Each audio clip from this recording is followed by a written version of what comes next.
ஊர்ல ஒரு காக்கா இருந்துச்சான். அந்த காக்கா ரொம்ப பசியோட உணவு தேடிட்டு இருந்துச்சான்.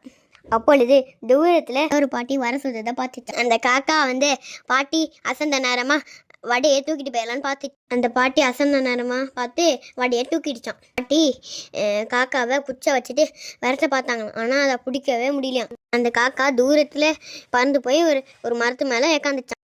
அந்த சமயத்துல ஒரு குள்ளநரி காக்கா வடையை வச்சிருந்ததை பார்த்துச்சான்.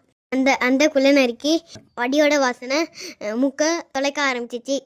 அதனால அந்த குள்ளநரி காக்கா கிட்டேருந்து வடையை எப்படி வாங்க யோசனை பண்ணிச்சான். அப்போ ஒரு யோசனை தோணுச்சான். காக்கா வாயில வடை இருக்கனால காக்கா வாயை திறந்தாதான் வடை கலைக்கணும். அந்த குள்ளநரி யோசிச்சு அந்த குள்ளநரி காக்கா கிட்ட, காக்கா நீ ரொம்ப அழகா இருக்க, நீ கொஞ்சம் பாட்டு பாடு. அதான் கேட்ட காக்கா பாட்டு பாட வாயை திறந்தது. காக்கா வாயிலிருந்து வடை கீழே விழுந்தது. அந்த குள்ளநரி வடையை கவ்வி சென்றது. அந்த முட்டாள் காக்கா ஏமாந்துருச்சான்.